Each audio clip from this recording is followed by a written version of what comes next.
On the morning of August 3rd, 1915, during World War I, a 21-year-old Russian soldier named Vladimir Kotlinski looked out from behind the huge stone walls of Auschwitz Fortress in Poland. Out in front of him, he saw the same landscape he had been looking at for the last 6 months that he had been stationed at this fortress. It was a big, swampy forest that surrounded them on all sides.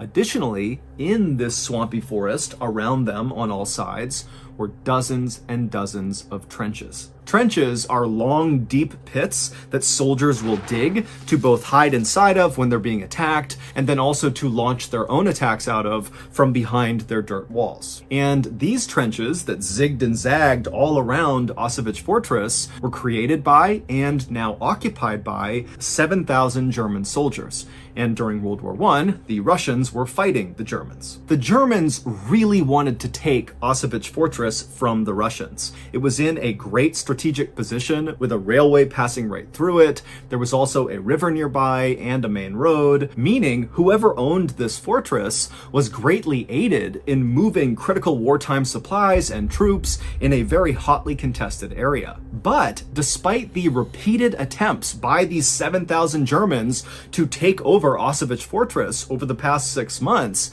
they had all been repelled by Vladimir and the puny 900-man Russian force inside of the fortress. And so, by that morning, August 3rd, 1915, as Vladimir is looking out from the battlements over the trenches in the marsh down below, it was like both the Russians and the Germans had reached a sort of stalemate, where neither side was trying to attack the other, and neither side was leaving. They were just kind of staying put and doing nothing. In fact, over the last few weeks, there had been so little action from either side that the Russian soldiers inside the fortress got so bored, they began sneaking out the side door of the fortress to try to catch fish with their bare hands in the nearby river. But this morning, as Vladimir stood atop the wall, he noticed something strange happening in one of the trenches that was located closest to the fortress. It was still several hundred feet away, but he could see clearly down into this trench. And what he saw was there was this cluster of high-ranking German officers that were kind of huddled together, and they kept looking down at the ground at something inside of the trench that Vladimir couldn't see, and then they would look up at the sky and kind of wave their hands around, and then they'd look back down at the ground below them. Now, Vladimir had no idea what they were doing. I mean, again, he could not see what they were looking at in the trench, and when he looked up into the sky where they seemed to be looking, it just looked like a regular blue sky. But whatever they were doing, it was making Vladimir feel nervous. Vladimir was a young junior officer, which meant he was in charge of other soldiers, but because he was so new, he lacked experience and credibility, and so really wasn't considered a serious leader within the army. And so Vladimir, as he's watching this strange behavior, was concerned that if he left now and told his superiors that he was worried about the Germans because they were looking at the sky funny and looking at the ground funny, that it would make him look like he was being paranoid and not a good leader. And so ultimately, Vladimir just looked at this cluster inside of the trench and decided, you know what, they're not shooting at us, there's no attack happening, so whatever they're doing, it can't be that big of a deal. And lately, no one's done anything, so why would that change now? And so Vladimir left the walls of Auschwitz Fortress and went down below to hang out with his friends. 3 days later, at 4 in the morning, the Russian soldiers who were up along the Auschwitz Fortress walls keeping watch that night noticed something strange out in the darkness near where the Germans were. When they looked out, they saw that the dark night air almost looked kind of blurry or wavy, kind of like if you were looking at air coming off of hot pavement on a sunny day, it would look kind of blurry. That's what the night sky looked like to them. But of course, it couldn't be because of heat and sun, because it's the morning, it's cold, it's dark outside. And so as these Russians are looking out, not sure what to make of this blurry air, they began calling up more Russians to go have a look and figure out what this was. And over the next couple of minutes, as the Russians looked out from behind the walls at this air, they realized what it was. It was this huge grayish-green cloud that was as wide as the fortress was, and the wind was blowing it in their direction. Now, the Russian soldiers had no idea what this was, and so they just kind of stood there watching it in stunned silence. And as they watched, they saw as the cloud would touch any vegetation like leaves on trees or the high grass in the marsh, it would all turn black and shrivel up. And then the soldiers began hearing a soft thump, thump, thump, thump, thump, thump, thump out in the darkness. And it was the sound of birds dying and falling to the ground that were inside of this cloud. At this point, the Russians began to panic and they began to run to sound the alarm to get the other soldiers up to prepare for an attack. But as they did, they began to smell this very harsh chemical smell coming into the fortress. And then before long, all the Russians could hear was the sound of their comrades coughing. It would turn out that strange behavior that Vladimir saw 3 days earlier of the German officers huddled together looking at the sky and then looking down at the ground and then back at the sky again, what they were doing was preparing for a chemical attack on Auschwitz Fortress. On the ground, out of sight of Vladimir, were canisters containing the poisonous gas, and when the officers would look up and put their hands up, they were gauging if the wind was strong enough and in the right direction to launch the attack. Now, 3 days ago, the wind had not been in their favor, but this morning at 4 a.m. on August 6th, 1915, the wind had been in their favor and they had released the gas. And this gas was quite possibly the worst gas you could ever come up against on the battlefield. It was a combination of chlorine gas and bromine gas. On their own, chlorine and bromine are very toxic and can kill you. But when you mix those two gases, it becomes exponentially more dangerous. The gas mixture binds to moisture and then turns the moisture into hydrochloric acid. Meaning, if a person who did not have a gas mask on came in contact with this poisonous gas, when they inhaled it, it would literally fill their lungs with acid, which would dissolve them from the inside out. And then also, the gas would get into their eyes and into their nose, and the acid there would burrow holes into their skull. And once you've come in contact with this gas, there's nothing anybody can do to save you. You're gonna die, except it's gonna take a really, really long time.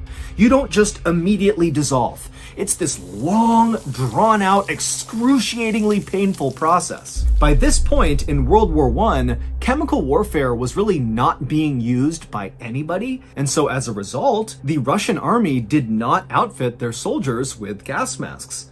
The German army did, and they knew the Russian army did not. So, as this horrific poisonous gas began permeating every square inch of Auschwitz Fortress, all of these Russian soldiers had nothing they could do to protect themselves from this gas. And so right away, soldiers began bleeding from their eyes and their mouths and their ears, and they literally began coughing up chunks of their lung. And so very quickly, the Russians inside the fortress understood they were being poisoned. And so these soldiers that were not as affected, at least not right away, by this gas, quickly began ripping off their shirts, dunking them in water, and wrapping them around their heads to try to limit how much they breathed in of this chemical.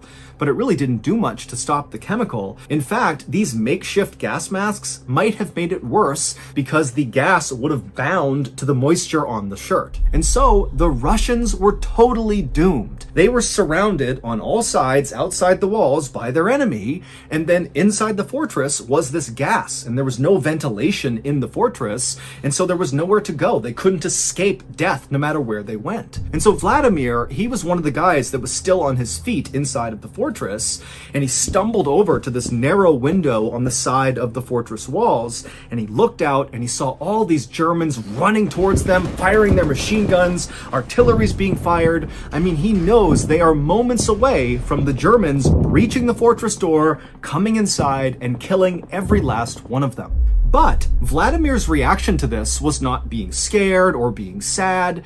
Instead, he suddenly felt incredibly motivated. If they're going to come in here and kill us, then we're going to make it as hard as humanly possible first. Vladimir had a reputation for being totally fearless. Over the past 6 months that they had been under siege from the German army out in their trenches, anytime fighting broke out, Vladimir was always the first to run up and be right on the front line of fighting, and then several times when his comrades had been shot or wounded, Vladimir would run out into the line of fire to save the fallen soldiers. It was like Vladimir lacked any instinct for self-preservation. And so as the Germans continued their run towards the fortress, artillery shells are hitting the walls, there's constant gunfire, and Vladimir, he leaves his window and he marches back over to the open courtyard inside of this fortress where the 100 or so other still living Russian soldiers were. I mean, they're all gonna die. They've been totally poisoned by this gas, and it's just a matter of time now, but they're still on their feet,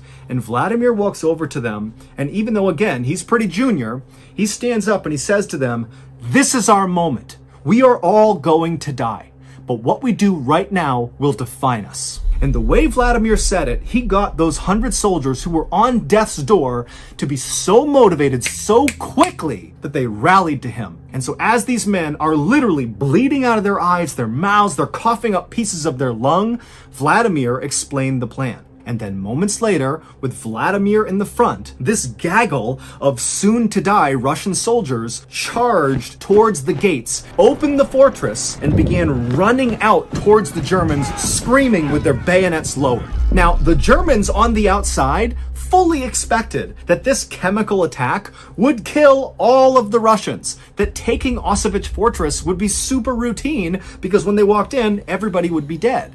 And so suddenly to have the fortress open and have these men that are covered in bloody rags and they're puking up pieces of their organs and they're stumbling forward like zombies with bayonets out, screaming like banshees, it scared the living out of the Germans. In fact, they were so quickly terrified by what they saw, they literally dropped their guns, turned, and began running back towards their trenches. And as they did, Vladimir and his dead man army began picking off the Germans one by one. And then after Vladimir and the dead man army ran out of ammunition, they just continued staggering forward directly into the thousands of Germans in front of them and began picking up dead German weapons and firing them. And then when they got up to the trenches where these retreating Germans had been so scared they had run into their own barbed wire, and so there's all these retreating Germans stuck on the barbed wire, the Russians just began bayoneting all these men that were stuck. And so at some point, as Vladimir is doing this, a German soldier ran up to him and bayoneted Vladimir right in the stomach. He ran him all the way through until the barrel of the gun was right up against his stomach. And Vladimir apparently looked down at this bayonet, knew he had been completely run through, and he looked up at the German who had just stabbed him, who was still holding the gun, and Vladimir spit blood and lung tissue all over this German's face, and then just began screaming directly at this guy. And so the German was so scared, he just dropped the gun, turned, tried to run, and then Vladimir was back on his gun with the bayonet still in his stomach, shooting at the Germans. The Germans were so completely caught off guard and terrified by Vladimir's dead man army counterattack that even though they outnumbered the Russians 70-1, they failed to take Auschwitz Fortress. The main reason for that was the Germans who had escaped the counterattack and made it back to their trenches. They told the other German soldiers that the Russians had turned into zombies, literally, that they were undead, and so attacking them was pointless. They're already dead.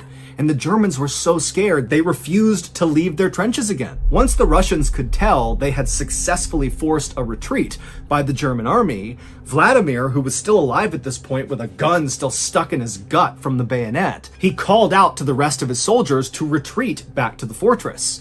And so this handful of Russian soldiers who were about to die, they hobbled their way back inside of their fortress, and then Vladimir gave his final command. Destroy the fortress. If we can't have it, nobody can. Every single Russian soldier that came in contact with that poisonous gas died, including Vladimir. When the Germans did eventually take Auschwitz Fortress at a later date, when again, all of the Russians were dead, when the Germans went inside, they realized the fortress had been destroyed and it was no longer strategically valuable. Vladimir would be awarded posthumously Russia's highest military honor. His actions and the actions of the other dying soldiers that fought alongside him are remembered today in stories, songs, and statues all across Russia. On the evening of March 1st, 2018, 55-year-old Ted Shaughnessy placed a necklace in a glass display case in his high-end jewelry store in Austin, Texas. Ted adjusted his glasses on his face and then leaned in a bit closer. and he saw the lights in the case bounce off the gold and jewels in this necklace, and it was so beautiful, he just smiled. He and his wife Corey had owned this jewelry store for 20 years. Corey had a keen eye for jewelry, so she worked as the appraiser, choosing which pieces to buy and then sell inside of the store, and also determining how much they were worth. And Ted was a great salesman. Ted took pride in the way he displayed the jewelry in the store. He wanted to draw the customers in, and then once they were there, Ted would approach them like they were lifelong friends. Now, part of the reason he did this was just because it was an effective sales tactic. But also, Ted really did love meeting and talking with people who came in to shop off the street. That's actually one of the reasons he'd worked in retail for most of his adult life. Ted locked the display case and walked around the shop, turning off lights and closing things up for the day. Then he set the security alarm, headed out the door, and locked it behind him. Some nights, Ted would stay at the jewelry store long after it had closed to go over the books or to redo the displays. But tonight, he wanted to get home as quickly as he could. He and his wife had plans to spend the entire night doing one of their favorite things, eating a great home-cooked meal together and just relaxing and watching TV.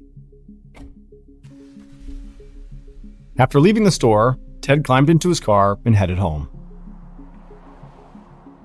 About 25 minutes later, he pulled into his neighborhood and he looked around at all the huge houses with sprawling front yards and swimming pools out back. He found his house, which was just as big as all the others, and he pulled into the long driveway and came to a stop. He got out of the car, walked inside his house through the front door, and the moment he was inside, he was hit with this wonderful smell of something delicious cooking in the kitchen. But before he could even call out to his wife, he heard loud clacking sounds on the hardwood floors as two large dogs bounded through the front room towards him. Ted enthusiastically knelt down and began goofing around with the dogs and asking them how they were doing, like they could answer back. Then he stood back up, and the dogs followed at his heels as Ted made his way through the house, which could feel like walking through a maze for somebody who had never been there. Ted and the dogs got to the kitchen, and Ted saw his wife Corey standing over the stove. Corey turned around, and Ted immediately walked over, put his hands on her waist, and gave her a kiss. Ted helped his wife put some finishing touches on the meal, and then they both got excited about the night ahead of them. They knew a lot of people would find this to be a pretty boring way to spend the night, but Ted and Corey really were never happier than when they were just hanging out together. After the food was finally done cooking, the couple sat down and ate their great meal at the dining room table, while their dogs just stared at them, hoping for some scraps.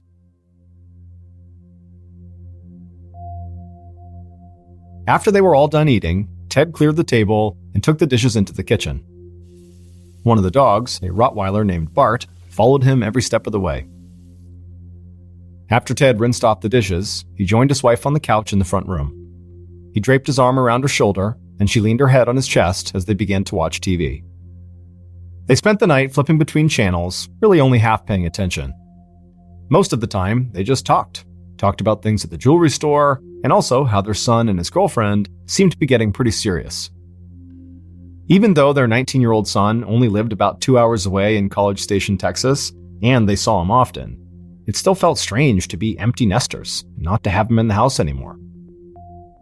Before they knew it, they had spent hours just sitting there talking, and they'd both begun to feel tired. So Ted flipped off the TV, and the couple headed to their bedroom, with both of their trusty dogs trotting along right behind them.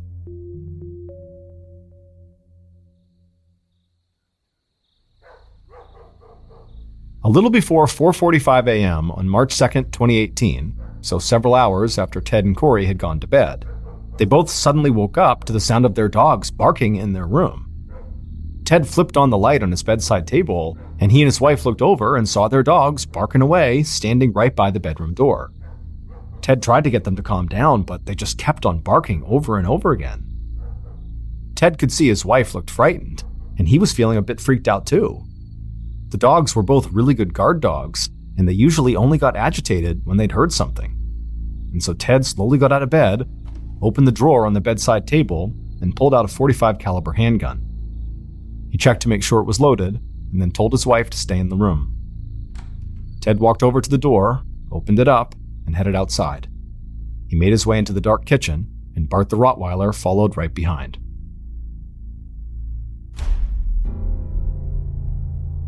Just a few minutes later, Corey threw open her closet door, jumped inside, and slammed it shut behind her. She crouched down in the corner, trying to make herself as small as possible, and as she sat there panting, out of breath, she clutched her phone in one hand, and in the other hand, she was holding a .357 caliber revolver. She dialed 911 on her phone and pressed it to her ear, and at the same time, she held the gun out in front of her, aimed at the closet door in case anybody approached her. She heard the sound of the emergency operator on the other line, and she said the police needed to get to her house right away. Multiple gunshots had been fired, she didn't know if her husband was even alive at this point, and she said she was sure she would be dead within seconds.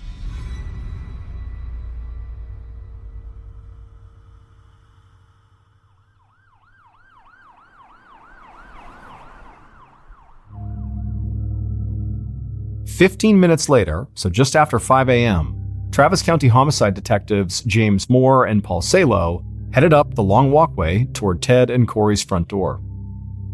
By this point, crime scene tape had already been stretched across the large property, several uniformed police officers stood on the lawn, and 2 officers stood near the front door with Corey, who was there in her nightgown, sobbing.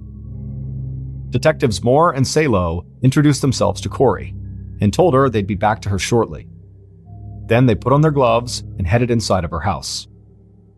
Just standing in the front room, both detectives got a sense of how big this house was and how many different hallways and paths there were to take. They made their way through the front room and walked into the kitchen, where a team of forensics officers were already searching for evidence. On the floor, sprawled out under the kitchen table, the detectives saw Ted Shaughnessy's body. Blood covered his face and his chest, but the detectives also saw something that completely threw them off.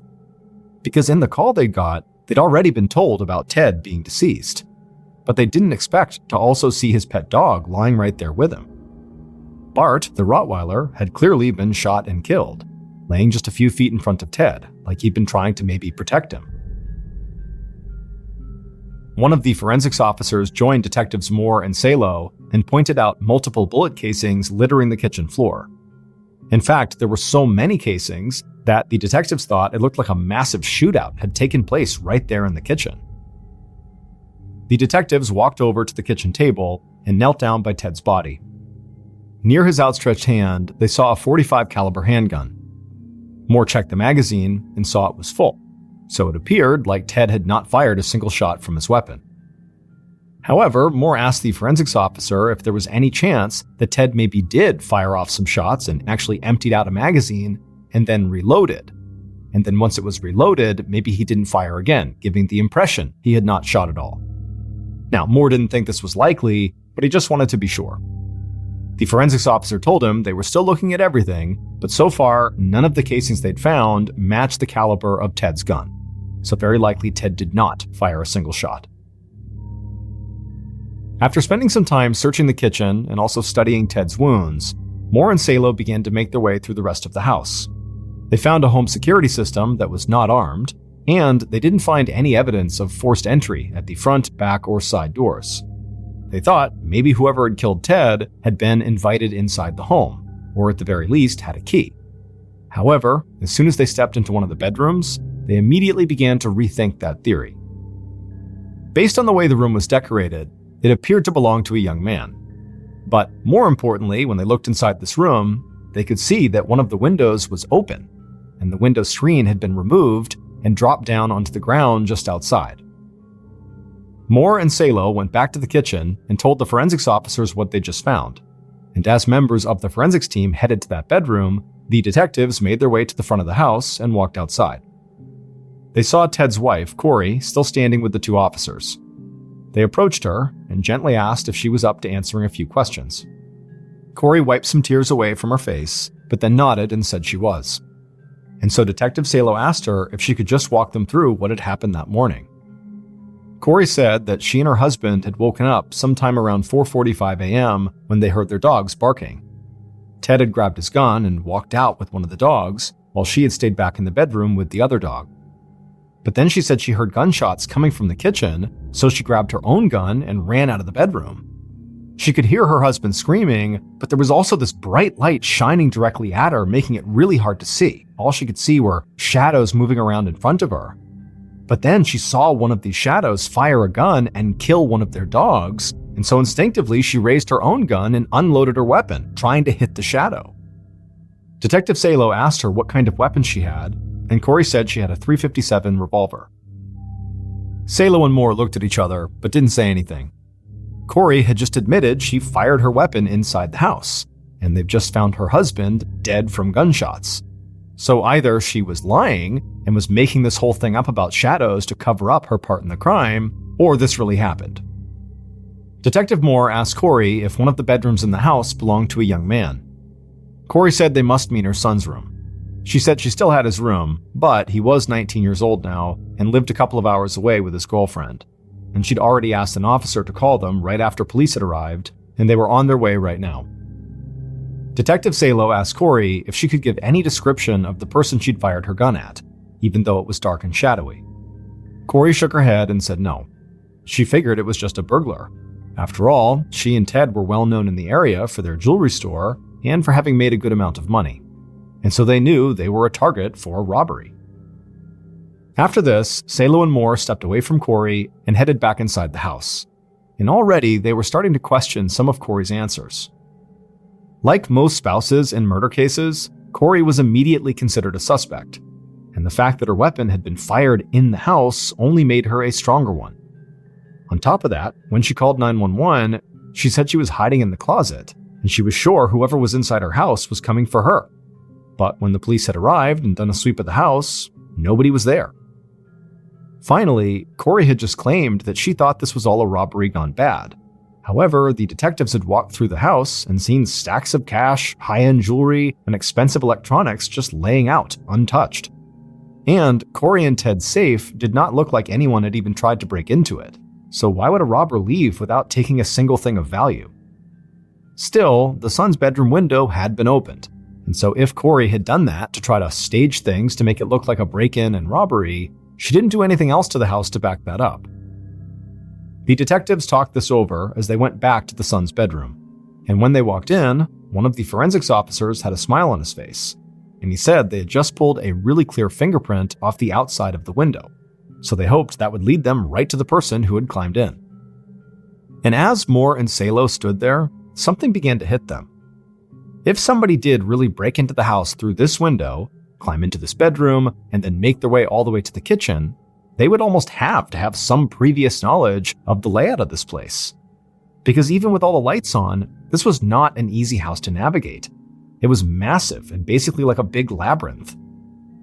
So now, the detectives felt almost convinced that even if Ted's wife was not involved, somebody who Ted knew and who had very likely been to this particular house many times must have been his killer.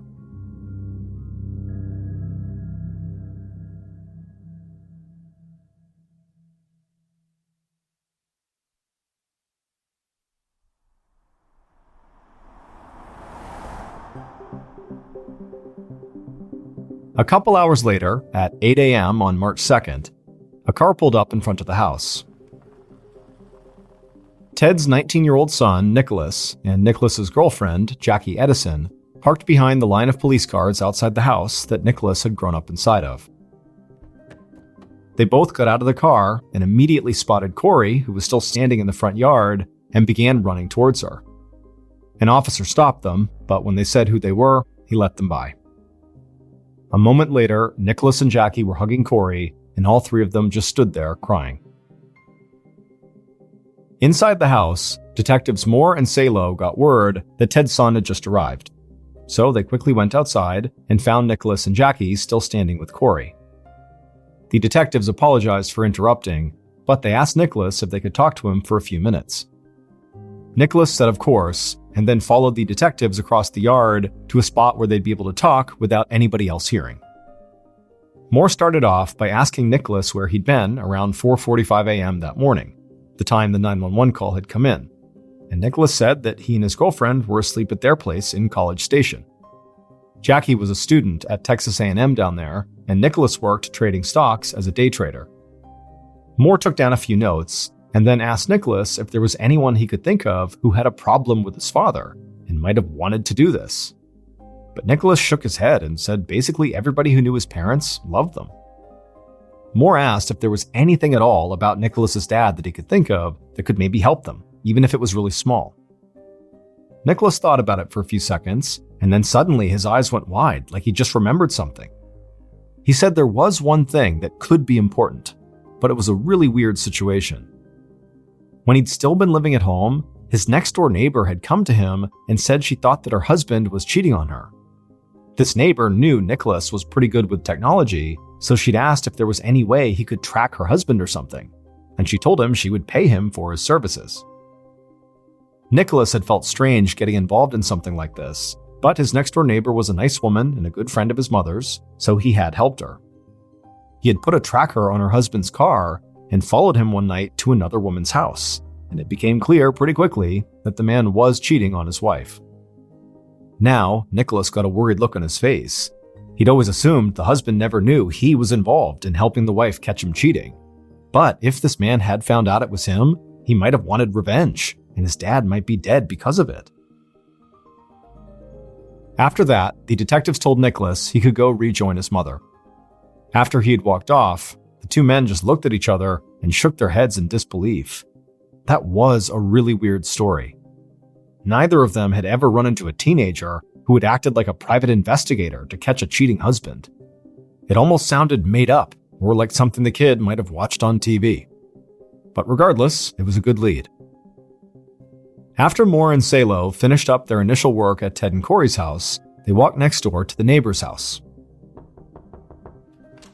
They knocked on the front door, and a woman answered, and quickly she invited them inside. They all sat down at her kitchen table, and the detectives didn't waste any time. They needed to know if Nicholas's wild story about trailing this woman's husband was true. The woman looked a little embarrassed, but she said Nicholas was telling the truth. She felt bad for dragging a teenager into her marital problems, but she had been desperate. Detective Moore leaned in and told her he did not need all the details about her marriage, but he needed to know one thing. It was extremely important. Had she ever told her husband about Nicholas's involvement in all of this? The woman didn't hesitate. She said no way would she ever do that. Her husband, who had since moved away and was soon to be her ex-husband, had no idea at all about Nicholas. And as she was talking, the reason for this line of questioning finally dawned on her. And she stopped and just said her husband might have cheated on her, but there was no way he would have ever attacked Ted or anybody else like that. The detectives left the house not long after that and headed back to the station. Despite what the woman said about her husband, they knew they still had to track him down and get more information directly from him. In the days following the murder, while members of their investigative team followed up on the neighbor's husband, Moore and Salo contacted Ted's closest friends to see what else they could learn about him. But not much new came from that. Everybody seemed to like Ted, and nobody could understand who would do this unless it was a robbery. Now, while the detectives still were not convinced Ted's death was the result of a robbery gone wrong, they did start to look more into the jewelry store to see if maybe somebody had been staking the place out and following Ted home. However, they got a phone call from Ted's son, Nicholas, that caused them to quickly change the direction of their investigation. Nicholas was aware that his bedroom window had been found open on the night his father was killed, and he said he just couldn't stop thinking about it, and in fact, there was something he felt like he needed to share with the detectives. He told them when he was younger, he would use his bedroom window to sneak out of the house and then get back inside without his parents knowing. It was just stupid teenager stuff, nothing serious, but he did it so often that he made a habit of just keeping that window unlocked. Now he realized that particular window might have been left unlocked even after he had moved out. But what Nicholas said was really weighing on him was that there was only really one other person who knew he did this with his window, and that was his friend Spencer Patterson. Because he and Spencer had crept out of that window a bunch of times together when Spencer had slept over.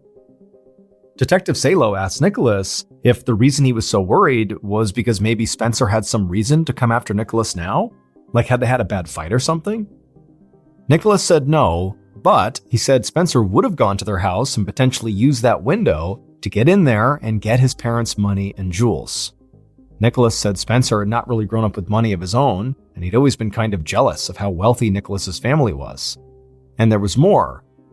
Spencer not only knew about the bedroom window, he also knew exactly where to find Nicholas's parents' safe.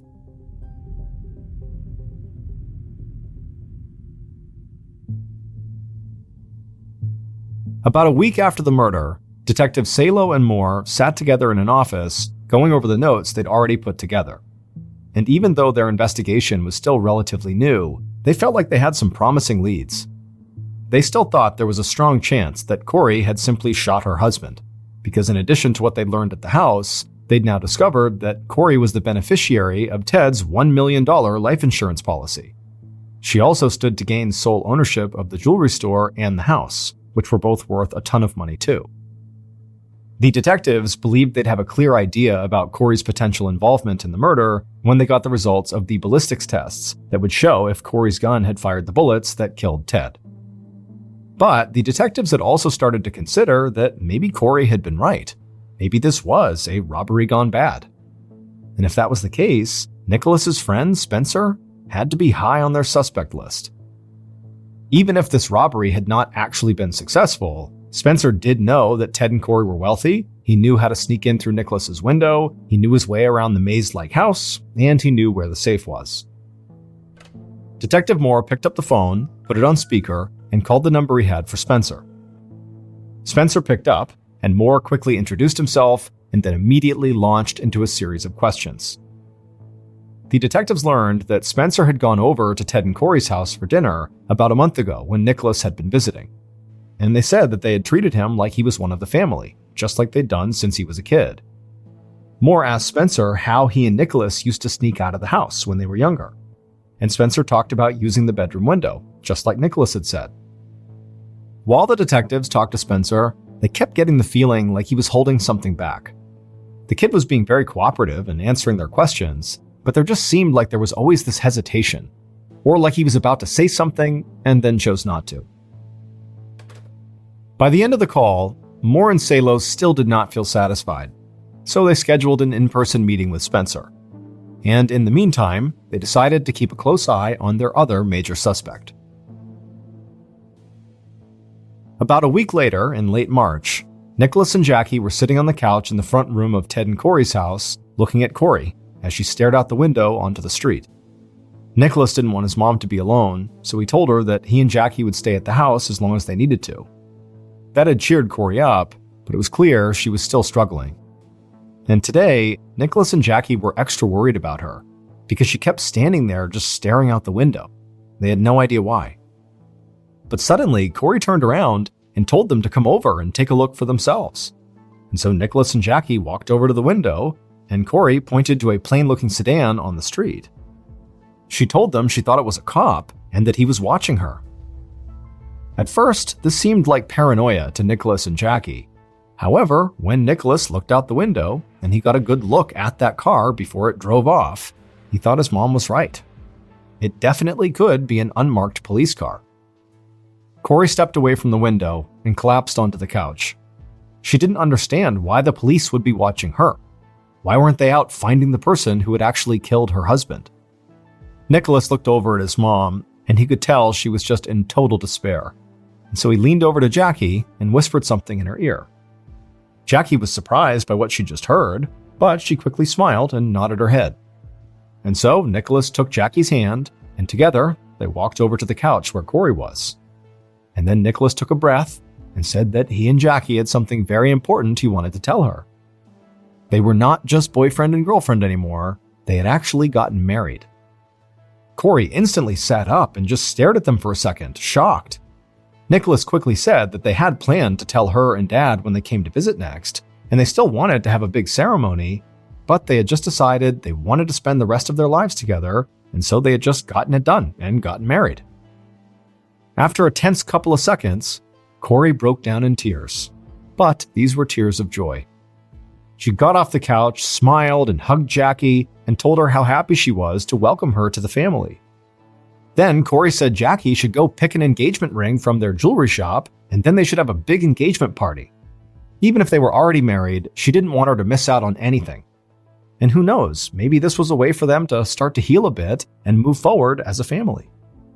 Nicholas was very relieved. He was so glad the news had made his mom as happy as he hoped it would.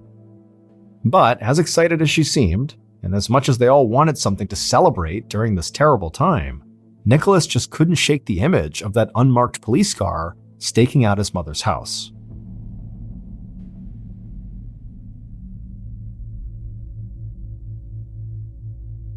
Over the following weeks, the investigative team continued to dig into the Shaughnessy's financial records, and they also did keep eyes on Corey's house. While that was going on, Detectives Moore and Salo met in person with Nicholas's friend Spencer. And somehow, being face-to-face with him made them feel even more like he was hiding something. And it was strange, because on the surface, Spencer seemed cooperative and like he wanted to help. But there was just something about the way this kid spoke that convinced Moore and Salo that they couldn't fully trust him. So, after meeting with Spencer at the station, the detectives secured warrants to search Spencer's house and his car. Now, the search of the house didn't turn up anything out of the ordinary. However, when they went through Spencer's car, they found a .380 caliber gun. Spencer had never mentioned having this gun, which seemed a little odd since he knew he was being investigated for a shooting. The detectives thought if he had wanted to clear himself, he wouldn't try to hide the fact that he owned a gun. And within days, this new piece of evidence looked a lot more damning, because when ballistics reports came back, they showed that some of the bullets fired at the crime scene came from a .357, which matched Corey's gun, and some of the others came from a .380, just like Spencer's. About a month after Ted's murder, Detectives Moore and Salo believed they had Ted's killer in their sights. They collected more financial records and cell phone data to try to tie up any loose ends, and then they brought Spencer into the station for one last interview. Spencer sat down at a small table across from Salo and Moore in a brightly lit, cramped room. He'd always seemed a bit nervous to the detectives, but today, he looked like he was carrying the weight of the world on his shoulders. But despite that, Moore and Salo didn't go on the attack. Spencer was young, and he was nervous and scared. So, Moore tried to put him at ease. He told him they thought they knew what happened on the morning Ted died. They just needed Spencer to help them fill in the blanks. And before Spencer could even begin to talk, the detectives confronted him with all the evidence they had in the case. And so they told him there really wasn't any point trying to hide anything anymore. After a very tense minute, Spencer looked across the table at the detectives and then told them everything he knew. Following that interview, it would take Moore and Salo several more weeks to nail everything down. But in May of 2018, 2 months after Ted's murder, they knew exactly what had happened and who had fired the shots that killed Ted Shaughnessy.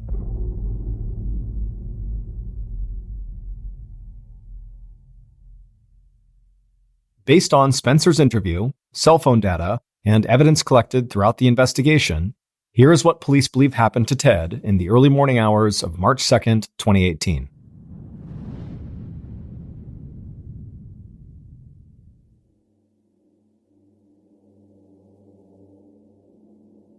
On that morning, the killers crept through the dark house, led only by the light shining from one of their phones.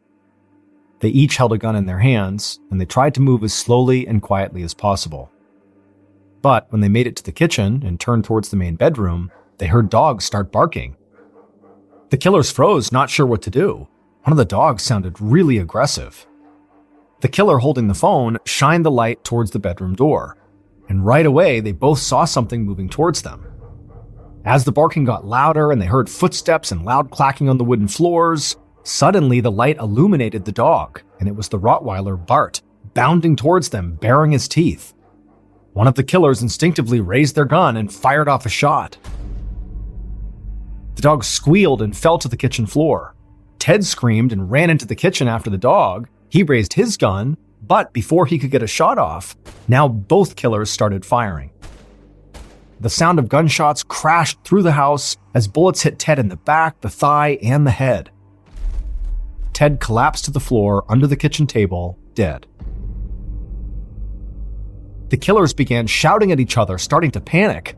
This had not gone the way it was supposed to. But before they could make another move, bullets came whizzing out of the dark into the kitchen, hitting the wall and sending pieces of plaster onto the floor. The killer with the cell phone shined the light in the direction of the gunshots, trying to get a clear look at the shooter. Their hands were shaking and they couldn't really aim well, but still the killers just held their guns and started firing wildly.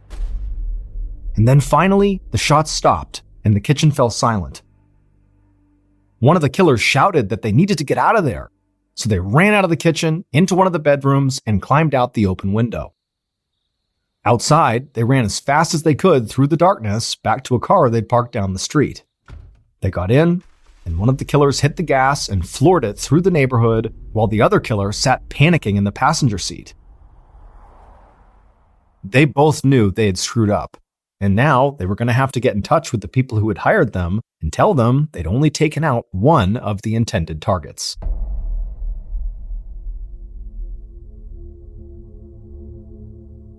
The killers were two men who had no connection to Ted. However, the two people who hired these men were Ted's own son, Nicholas, and the woman Nicholas had secretly married, Jackie Edison. Nicholas knew if both of his parents were dead, he would inherit their store and their house and benefit from their life insurance policies, all of which would have made him a multimillionaire. And Nicholas really wanted that money, because he had gone into quite a bit of debt from playing the stock market as a day trader. So, with Jackie's help, he found two hitmen and offered to pay them a lot of money to kill both Ted and Corey and to make it look like a robbery. Nicholas told the hitmen about his bedroom window and gave them a complete layout of the house. But on the night of the murder, the hitmen did not imagine they would find themselves in a full-fledged shootout, so when Corey started firing off her .357 at them, the whole plan fell apart. And so when Corey rushed back to her closet to call 911, instead of the hitmen going after her and killing her, they just ran out of the house and didn't even attempt to make it look like a robbery.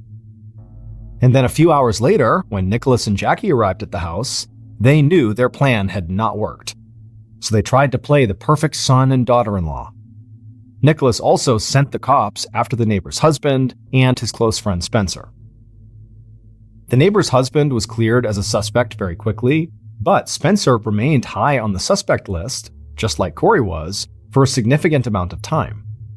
However, when ballistics tests came back, they confirmed that none of the bullets fired from Corey's gun had actually struck Ted, and that the gun that was found in Spencer's car had not been used in the murder.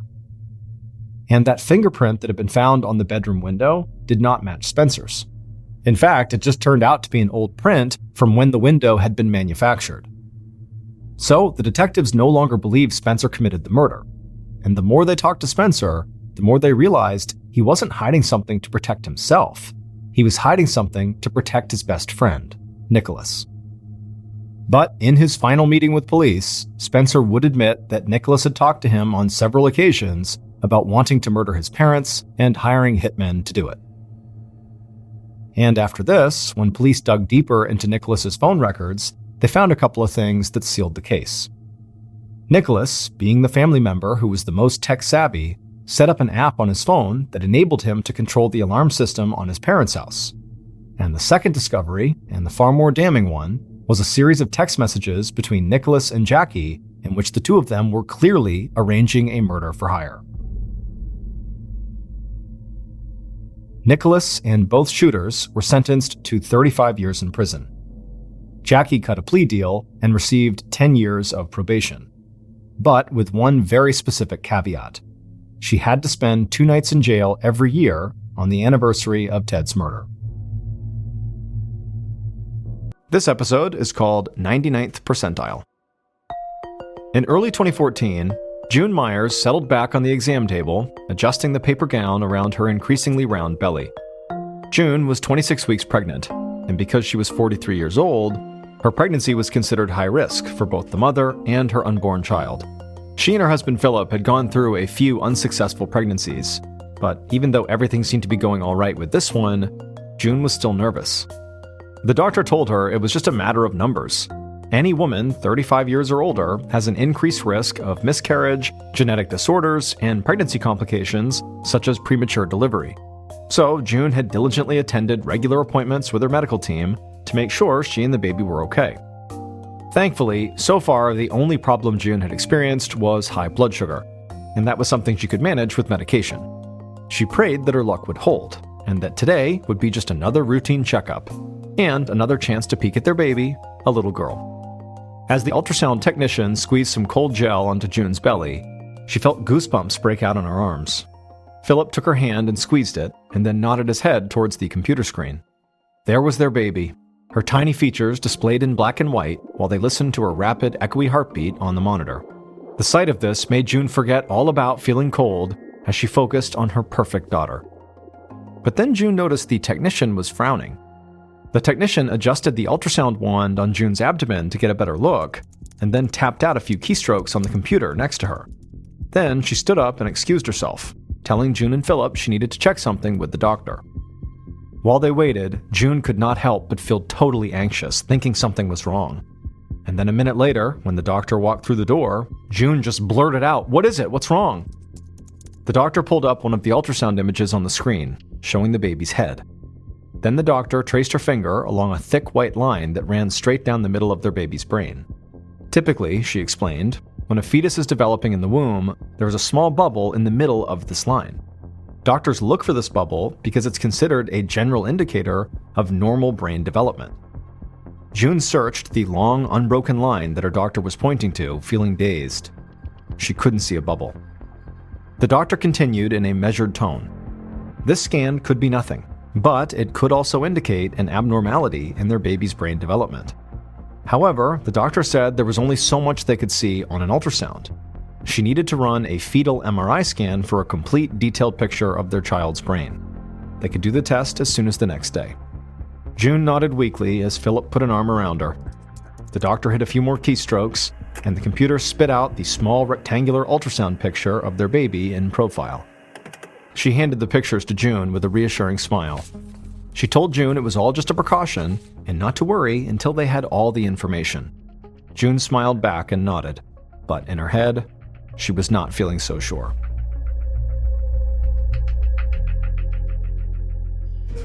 The following day, June lay back on a patient table in another cold medical room. A technician's voice squawked through the speaker. They were ready to begin. June heard a mechanical whirring as the table she was lying on gradually slid her inside a giant MRI machine. The voice came on again and reminded her to lay as still as possible so they could get a clear image. But June's heart was pounding, shaking her entire chest. She was so worried about her child. The voice came on again and reassured her that plenty of people feel uncomfortable being enclosed in the machine, but if she could just stay calm, focus on slow, steady breaths, they'd get her out as soon as they could. Then, the MRI was suddenly alive with sound, a series of insistent metallic buzzing and heavy rhythmic thunks. But June's anxiety had nothing to do with the claustrophobia, or even the test itself, really. She wanted to have this MRI. She was just terrified of the results. The next 30 minutes would likely dictate her baby's future. But in between the waves of dread, June felt a small kick coming from inside her belly, and then another, just a bit harder. She had no idea what was going on in there, but June knew that her daughter was sending her a message. Until a definitive test said otherwise, June was going to assume that her baby was happy and healthy. June took a deep breath, then slowly exhaled, staying focused on that little foot kicking her from the inside.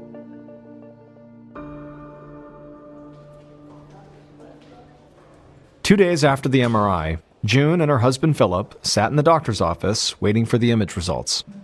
June was a nervous wreck. Despite her best efforts to stay calm, she hadn't been able to think about anything other than what those images might show her. Just then, there was a soft knock at the door, and the doctor entered. June immediately scanned the doctor's face to see if maybe she was upset or worried, but the doctor was all smiles. Once she sat down, she told June and Philip that everything looked great. The MRI images showed that the baby's brain was developing normally. If the missing bubble was a real problem, it would have affected other parts of the brain, but that wasn't the case. June's doctor promised they would keep a close eye on the baby for the rest of the pregnancy, but for now, there was nothing to worry about. June and Philip were so relieved. 10 weeks later, June gave birth via C-section to a beautiful baby girl. Lucy weighed 6 pounds 11 ounces and measured 19.4 inches long. She had hazel eyes and a full head of light brown hair. June and Philip felt an instant sense of calm come over them now that all those pregnancy worries were behind them. Lucy was just fine. However, when the hospital's pediatrician stopped by June's hospital room to check in, he brought a new puzzling update. Lucy's head was unusually large for a baby her size and weight. This is called macrocephaly, and it applies to any baby whose head size is in the 97th percentile or higher. Now, Lucy didn't look at all abnormal, but her head circumference was just over 14 inches, making it bigger than 99% of other newborn girls. June immediately felt the familiar creep of anxiety prickling her neck. But the doctor explained that until they knew the cause, Lucy's larger-than-normal head was just an unusual measurement. Sometimes it's completely benign. Babies can inherit a big head, just like they inherit other physical traits, like eye color. However, to rule out something more severe, like a tumor or a brain bleed, the doctor needed to perform an ultrasound to examine Lucy's brain.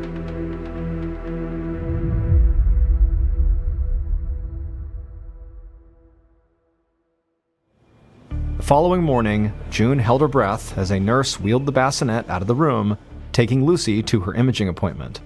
Philip slept in a chair in the corner. He and June had both been up all night with the baby, and he'd finally just given in to the exhaustion. But June felt wide awake. An hour crawled by before the nurse finally returned, and she'd hardly parked the wheels on the bassinet before June had scooped Lucy up in her arms. Philip stirred awake at the two women talking and joined them at June's bedside. A few minutes later, there was a knock at the door, and the obstetrician poked his head in the room, and he was smiling. He gave the chart another quick glance and confirmed that the ultrasound ruled out any abnormalities. Lucy's macrocephaly was benign, which meant somewhere in Philip and June's gene pool, there was a relative with a large head circumference, a trait that had clearly been passed down to their daughter. The doctor would monitor it over the next few months, but otherwise, they could all go home tomorrow with a clean bill of health. 6 months later, June held Lucy on her lap in another doctor's office, while an ophthalmologist, or eye doctor, performed an exam on Lucy. Lucy squirmed away from the bright light shining in her face, and she cried in irritation. June apologized to the doctor, soothing Lucy and settling her down. But the doctor reassured her that this reaction was actually a good thing. Next, the doctor pulled out a plastic toy duck and showed it to Lucy, holding it up in front of her face. He gave it a quick squeeze, making it quack, which immediately caught the baby's attention. And as the baby stared intently at the toy, the doctor slowly moved the duck to the right and then over to the left, to the very outside edges of Lucy's field of vision. And as he did this, his brow furrowed, confirming June's suspicion that something was wrong. Over the last few months, June had noticed that Lucy was not making direct eye contact anymore. Instead of responding to her mother's voice or watching whatever she was doing, Lucy always seemed to look down, even when her mother knew she'd gotten her baby's attention. It felt to June like Lucy wanted to look at her, but somehow couldn't. Even more concerning, sometimes Lucy's eyes pointed in different directions. One eye could be looking directly ahead, clearly focused on something, while the other sort of drifted off to the side. And that's exactly what happened when the doctor passed the toy duck back and forth in front of Lucy's face. Only one of her eyes followed the movement, while the other started looking toward the side. The doctor told June that this kind of eye misalignment, known as strabismus, can happen for a variety of reasons, ranging from, no big deal issues to severe problems. The doctor explained that depending on what was causing her eyes to misalign, they might be able to correct Lucy's vision with simple things like giving her glasses or by having her wear an eye patch for a while. Perhaps her eye muscles were simply weaker on one side and just needed a little extra training to do their job properly. But first, in order to rule out the more severe causes behind this, the doctor needed to dilate Lucy's pupils and check the interior structures with a lighted magnified lens. June held her daughter tightly across her chest, keeping her baby's chubby, squirmy arms out of the way, while the doctor quickly swooped in with medicated eye drops.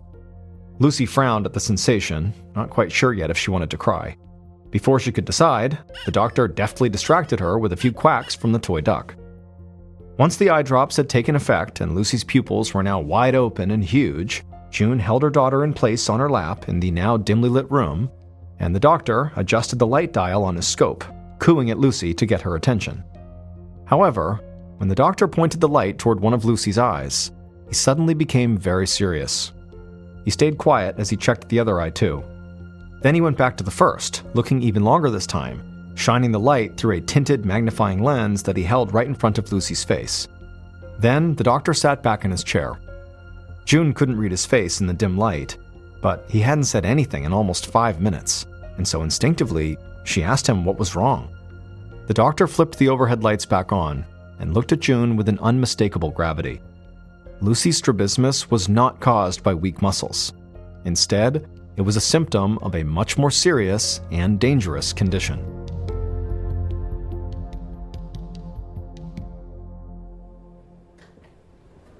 A few days later, June and Philip sat at a conference table in one of the hospital's meeting rooms. They were flanked by a team of medical specialists who were reviewing their findings on Lucy's condition. June dutifully wrote down all their disturbing updates on a yellow legal pad. Keeping the record at least gave her something to do with her hands. During the eye exam, the ophthalmologist could see that Lucy had significant swelling at the back of both her eyes, where they connect with the main nerve that leads to the brain. This condition, known as papilledema, was a serious warning sign since it often means that there is too much pressure inside the skull. That ophthalmologist had recommended that Lucy undergo a series of scans, including an MRI and a CT, to look for a reason for this increased pressure. Now, another doctor called up the results of those scans on his computer, and he projected an enormous image of Lucy's eye up on a monitor. He explained to June and Philip that these images showed that Lucy had too much cerebrospinal fluid in her brain, a condition called hydrocephalus. The doctor admitted to the parents that what they had been told before about Lucy's head was wrong. She did not inherit a big head from a distant relative. The pressure from the extra fluid had made her head grow larger than normal, and unfortunately, the pressure affected more than just Lucy's head size. The fluid in her skull was slowly crushing Lucy's brain. Left untreated, this increased intracranial pressure could lead to strokes, seizures, and brain damage in the coming years. If enough pressure built up, it could be fatal. The doctors wanted to place a tube, known as a shunt, in Lucy's skull that would allow the excess fluid to drain, relieving the pressure inside of her skull. Once that happened, her head would likely get smaller, and her risk of brain damage would plummet. In addition, relieving the pressure in her skull would also resolve her eye problems. The doctor told June that inserting this shunt was a short and simple operation, but still, June hated the thought of making Lucy undergo brain surgery. However, she didn't see any other options. She couldn't bear the thought of losing her only child. And so she and Philip asked the doctors to schedule this procedure as soon as possible.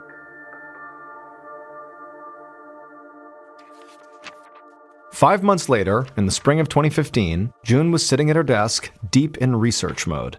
She scanned through her notes until she found the exact terminology she was looking for, and then she entered it into the search bar on her internet browser and clicked. June had begun taking notes on her daughter's condition out of necessity. It was a way to capture and later translate all the complicated medical terminology she was hearing. But now, her record-keeping on her daughter felt like her duty as the child's mother. She looked over from her laptop to Lucy, who was now 11 months old. Lucy was on her activity mat, which was decorated with brightly colored ribbons and sensory squares. There were also a few plush toys scattered within the baby's reach. But Lucy just sat there in the middle, her head drooping like it was too heavy for her to hold it up. The shunt procedure had worked, and just like the doctor hoped, Lucy's head had gotten smaller and her eyes were no longer misaligned. But now Lucy had a new problem. She was falling behind other kids her age in reaching key milestones. She should have been trying to take her first steps and pulling herself up to stand. Instead, she was still barely able to crawl. Most children her age were able to say a few simple words like mama and dada, and they imitate the way people talk, even if it comes out as babble. June could tell her daughter did understand a lot of what June said to her, but so far, her daughter had not made any attempts to talk back. June closed her computer and got down on the floor next to her daughter. And as soon as she did, she noticed that against the light-colored blanket, there was something odd on Lucy's legs that stood out. She had these thin, dark lines running from her knees to her ankle. June thought to herself, have these been here for a while, or are these new? She examined the lines, running her finger over them. They didn't seem raised or painful. They were just a slightly different color than her skin, so they stood out. But she made a mental note to ask the pediatrician about them. Then, June picked up one of the plushies and danced it across the mat and up one of Lucy's chubby legs. The child smiled, but Lucy didn't try to grab the toy. To June's surprise, her daughter's head lolled further to the side until eventually she started to tip over, unable to support herself. June grabbed her baby before she fell over and hit her head. As she pulled Lucy tightly into her chest, she thought to herself, enough was enough. Clearly, something was wrong, and she didn't care how many doctors she needed to see. June knew she could no longer stand by as her daughter clearly receded further and further from the world.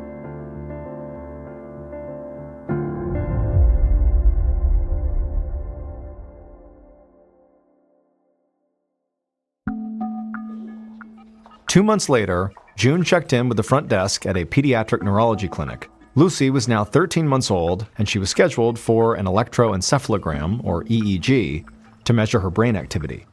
If there was something malfunctioning in Lucy's brain, the EEG should be able to locate what area was affected and how severely.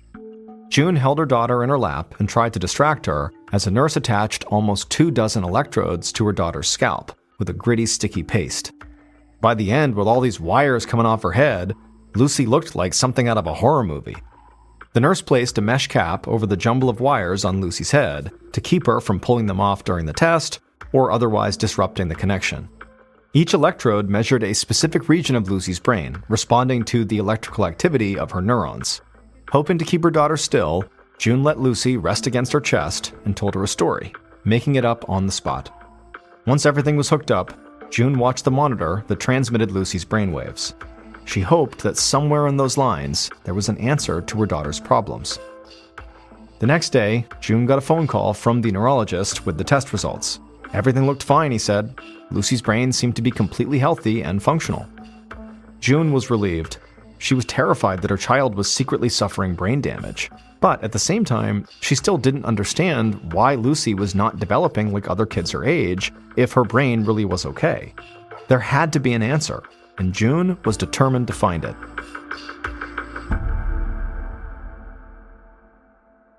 A year and a half later, in late 2016, June sat inside the neurologist's office, trying to hold back her disappointment. She forced herself to remain focused and keep taking notes as the doctor explained Lucy's latest results. It was only the latest in a long series of tests, as Lucy's doctor had tried to gather as much information about Lucy as possible. She'd taken x-rays of every bone in Lucy's body, hoping to find some physical abnormalities, like a protruding forehead or low muscle tone, that could be a symptom of a bone disease. But there was nothing out of the ordinary on the x-rays. The doctor had also run a nutritional study, a hearing test, and a fresh round of MRIs and ultrasounds. She had also tested Lucy for a wide variety of genetic conditions, running panels on her blood and skin. And when all those came back negative, she had Lucy's DNA mapped and sequenced. But each time, the doctor got the same result. Everything was basically normal, and today's visit was no different. June looked over at her daughter, still strapped into her stroller. Lucy was now 3 years old, and yet she still could not walk or talk. She lagged behind kids her age in everything from social skills to coordination. June closed her notebook feeling crestfallen. This was the end of the road. After so many months and countless tests, it didn't seem like there were any options left. But June was surprised to learn that the doctor actually had one more card to play here. She was going to refer Lucy to the Undiagnosed Diseases Network, a group that specialized in treating seemingly impossible conditions like Lucy's. If anyone could find the answer, it was them. In May of 2018, Dr. Linda Chen sat behind her desk trying to wolf down some lunch while reviewing the case file for her latest patient, Lucy. Dr. Chen was an investigator for the Undiagnosed Diseases Network. She studied the long list of diagnostic tests that had been performed so far, and they had all come back apparently normal. But obviously there was something else going on here. But taking on a challenging case like Lucy's was what Dr. Chen did best. Just then, a nurse buzzed through the intercom. Lucy and her mother were waiting in an exam room. Dr. Chen took a final bite, gathered up the chart, and headed out to greet her patient. She knocked lightly on the exam room door, then stepped inside and introduced herself. Dr. Chen immediately noticed the thick ledger of personal notes sitting on the chair next to June. She realized this mother's research was 3 times the size of Lucy's official chart. Dr. Chen asked June to place Lucy on the patient table so she could begin her examination. After she had, Dr. Chen got a good look at Lucy. Lucy was small for her age, and her arms and legs were thin, lacking muscle tone. Dr. Chen lifted up one of Lucy's arms, and immediately she noticed something. There were these straight lines running down her arm. They were faint, but distinct. Dr. Chen noticed that Lucy also had these same lines on her legs as well. Dr. Chen looked at Lucy's back, where she found another series of these lines that branched upward. They were all V-shaped, each perfectly centered at the middle of her spine. The way the bands of color repeated along her back, they almost looked like tiger stripes. Dr. Chen walked away from Lucy and grabbed her chart and began reading over the notes.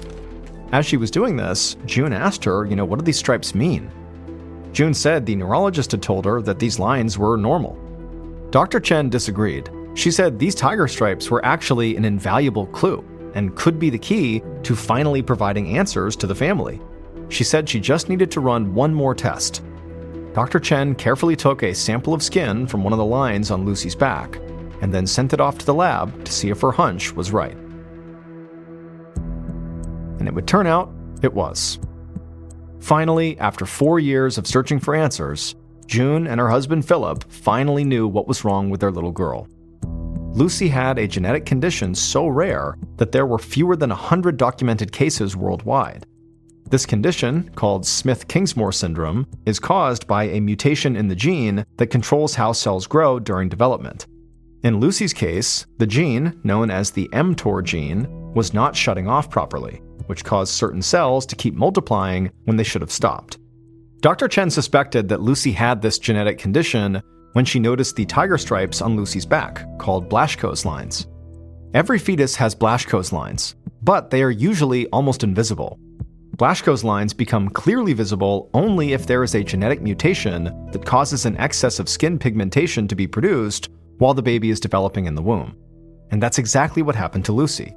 And since the brain forms at the same time as the skin, it's likely that the mutation that caused the baby's stripes also affected the brain as well.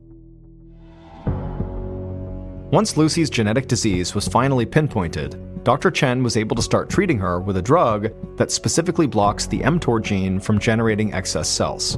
Following this treatment, Lucy started to thrive almost immediately, learning how to walk and talk, and finally catching up on her developmental skills. However, the medication was not a cure for all of Lucy's developmental delays, and so treatment is still an ongoing process.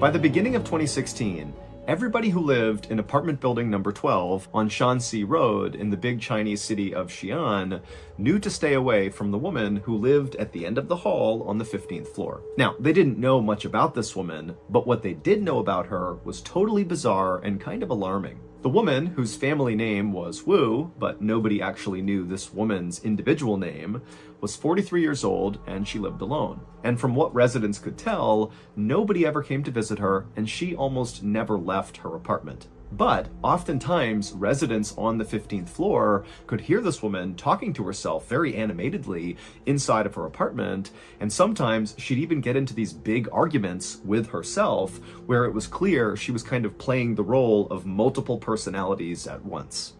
But none of these things were the reason why people avoided her altogether. They avoided her because she seemed really dangerous. One day, a few months earlier, a teenage girl was walking down the hallway on the 15th floor, making her way towards her friend's apartment, when she passed by this woman's apartment door. And as soon as she walked past, the door to this woman's apartment flew open, and the woman rushed outside and began screaming incoherently. And so this teenage girl, she whips around and sees this woman, and instinctively what this girl thought was, oh my goodness, this woman is being attacked. She's running away from somebody in her apartment or something. But then very quickly it became apparent that this woman was not being attacked. She was attacking the teenage girl. So this woman, she looks at the girl and her eyes go wide and she kind of curls her hands into claws. And then she began running down the hall towards this girl. And so the girl, she begins to scream and she turns and she runs down the hall and she manages to pound on her friend's door. And her friend happened to be right behind the door. They opened it up, the girl ran inside, and they shut and locked the door right as this woman came barreling into the door. And this behavior from this woman on the 15th floor was just the beginning. Following this first attack, the woman on the 15th floor would routinely barge out of her apartment and chase down young women and teenage girls that were walking past her door. Now, this woman never actually hurt anyone that she chased down and even reached in time. She just kind of scared them. And so as a result, the residents of this apartment building, including the women and young girls who had been attacked by this woman, their reaction to this was not anger or resentment or, some desire to go call the police and have this woman arrested. Instead, the residents of this building just kind of felt bad for this woman. It seemed very obvious that she was mentally unwell and probably very lonely. And so they kind of collectively decided to not call the police and instead just kind of ignore her. But sometime in early February, this woman's random attacks on young women and girls just kind of stopped. And at first, residents, especially of the 15th floor of this apartment building, were just relieved because all of a sudden you could walk down that hallway in peace again. But by the end of February, it dawned on people who lived in this apartment building that not only had this woman stopped her random attacks, but also now they couldn't even hear her inside of her apartment talking to herself, because that was something people always heard, and now her apartment was totally silent. And so pretty quickly, people became kind of worried about this woman, but nobody was willing to go knock on her door and actually make sure she was okay, because again, this woman was viewed as being kind of dangerous. I mean, she was literally jumping out of her apartment and attacking random passerbys. And so people just continued to keep their distance from this woman. And so as people did that, they began to tell themselves that, probably she just moved out without anybody noticing, and that's why she's gone quiet. But it would turn out that was not the case. Right around the time the woman on the 15th floor stopped her attacks and went silent, sometime in early February, an elevator inside of this apartment building broke down between floors 11 and 10. And so a maintenance crew was called out to fix the elevator, but when they got there, they realized they didn't have the supplies or the manpower to actually make the fix. And so a decision was made to just cut the power to this individual elevator car. And then the work crew said they'd come back in about a month when they had the right supplies and people. And sure enough, a month later, this crew came back with what they needed, and they were able to lower the broken elevator car down to floor 10, and then they opened up the doors, and they were absolutely horrified at what they saw inside of that car. It's believed that shortly after this woman on the 15th floor had one of her outbreaks and chased someone down the hall, she got into the elevator and began traveling down. And when the elevator car got between floors 11 and 10, it came to a lurching stop. But for some reason, when this happened, the woman did nothing. She didn't yell for help, she didn't scream, she didn't pound on the doors, she didn't press any buttons. She just sat in the elevator car in absolute silence. And so eventually it was discovered that one of the elevator cars in this apartment building was broken, not because the woman had called out, but probably because someone had tried to hail the elevator and it didn't come down. And so that maintenance crew was called out, but they couldn't make the repair, and so they decided to cut the power to that car and come back in a month. Now, this elevator crew had no idea there was anybody inside the elevator car because, again, this woman who was trapped in there was totally silent throughout their attempts to try to fix the car. And so after these workers cut the power to this elevator car and left, this woman was doomed. This woman just sat in silence in this elevator car with no food and no water for several days until she died of dehydration, which is one of the most agonizing and slow ways to go. Now, at some point, this woman did attempt to free herself because there were scratch marks inside the elevator indicating that she had tried to claw her way out, and her hands were totally mutilated, suggesting she really had been clawing pretty hard. But that was the only time she tried to save herself. Otherwise, she just sat there and eventually died.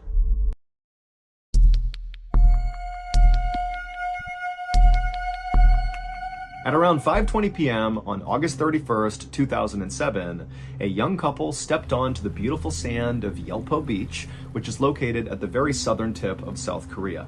The couple grabbed each other's hands and smiled in excitement as they looked out on the water and saw all these fishing boats that dotted the horizon, and then behind them were all these beautiful mountains. I mean, this was a spectacular place. They couldn't believe that a place so gorgeous and so remote was located only a 1-hour train ride away from the busy city where they went to college. The couple's names were Kim and Chu. Kim was 21 years old, and he was an athlete and a very dedicated student. And Chu, she was 20 years old and also very studious, but maybe unlike Kim, she was a bit more reserved and shy. In fact, Kim was Chu's very first serious boyfriend, and she absolutely adored him. And in fact, this was going to be the couple's kind of big first trip that they would take together. It was a Friday, and Kim and Chu planned to spend the entire weekend exploring this place called Yelpo Beach. Yelpo Beach is located right against this quaint little fishing village, and it's famous for its beautiful silver-colored sand. In fact, the beach is so famous, lots of people come out here and just camp out on the beach because it's just so beautiful. There's also a very busy open-air seafood market right nearby, which is really cool because all the fishermen come in and literally offload their catch right onto the table and they sell it to people coming by. And also up in the mountains, you could see these beautiful bright green crops, which were tea plantations that made the air in Yelpo Beach kind of floral and sweet smelling. But before Kim and Chu began exploring all the kind of main tourist attractions, they wanted to go check out the fishing pier, which was not really a touristy attraction. It was just a regular fishing pier. But, Kim and Chu had been on this hour-long train ride and they wanted to stretch their legs and the sun was starting to go down. And so they figured they could walk out on the pier, have a beautiful view of the water, then watch the sunset. And then after that, they could go kind of explore the main areas. And so Kim and Chu, still holding hands, began walking on the silver sandy beach in the direction of this fishing pier off in the distance. And as they were walking, Chu pulled out her camera and was taking all these pictures. But then at some point, Kim, who again is holding Chu's hand, he just abruptly stops and kind of squints his eyes and looks off in the distance towards the fishing pier. And Chu, she puts her camera down and asks Kim, what's going on? But Chu, without even saying anything to her, just raises his hand and points. And then seconds later, Kim and Chu were running down the beach. The next day, Chu was supposed to call her mother and check in about how the trip was going so far, but she never did. And so her mother eventually tried calling Chu later in the day, but it went straight to voicemail. And then also when Chu's mother called Kim, Kim was also not answering his phone. And so by the end of this day, when Kim and Chu's parents had not heard from their child, they did not wait for any more information. They knew this was so uncharacteristic of these two to go completely radio silent with no reason that the parents just went straight to the police and filed missing person reports. The police would launch an investigation very quickly, but they didn't have much to go on. All they knew was 2 adults were not answering their phone, but that was it. And so they started by trying to locate Kim and Chu's phones, but neither phone was giving off a signal, so they couldn't find them. And so next, the police went to Yelpo Beach and began talking to people who were there on the day that Kim and Chu were to ask them if they had noticed anything funny, if they had seen the couple, did you notice them fighting? Were they talking to anyone unusual? Anything. But nobody remembered anything out of the ordinary, and the few people who had seen Kim and Chu on the day they were at Yelpo Beach, they said they seemed like a very happy, normal couple that were not fighting at all and were just enjoying their time in Yelpo Beach. And so over the course of that weekend, the police tried everything they could to try to locate Kim and Chu and figure out what happened, but they really made no progress whatsoever, and Kim and Chu never checked in by the end of that weekend. But everything would change on that Monday, September 3rd. On that day, a fisherman spotted a body floating in the water near Yelpo Beach, and it was Chu's body. And then 2 days after that, on September 5th, Kim's body washed up at a dock at a nearby fishing village. Both Kim and Chu were totally unrecognizable after being submerged in water for as long as they had been. Autopsies would show that Kim and Chu also had lots of bone fractures, but it wasn't clear if they were beaten by someone or something and that's what caused the fractures, or if they were just a product of being in the water for so long and smashing into rocks and boats and that kind of thing. But the police thought, this looks like there could be foul play involved. Maybe they were murdered. And so the police went back and began scouring all the footage from all the cameras at Yelpo Beach to see if maybe they could find some clip that would show what happened to this couple. And eventually, one of the detectives who was looking through all this footage found something really interesting. He found a very short clip of the couple over at that fishing pier that they had been walking towards. However, they were not up on the fishing pier like you would expect. They were below the fishing pier on the sand, and they were kind of standing next to each other, holding each other close, and there was nobody else around them. It was like this totally weird thing.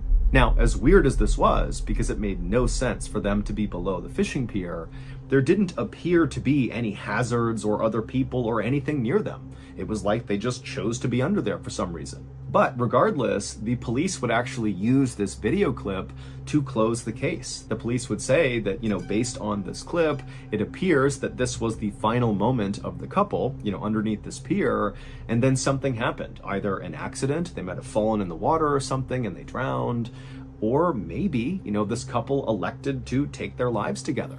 And while Kim and Chu's families vehemently disagreed with the police assessment, there was nothing they could do. The case was now closed. Nobody was trying to figure out what happened to Kim and Chu. That is, until 4 weeks later, on September 26th, 2007, when two more bodies, two young women, washed up on shore right around the same area where Kim and Chu had. The two young women had a lot of similarities to Kim and Chu.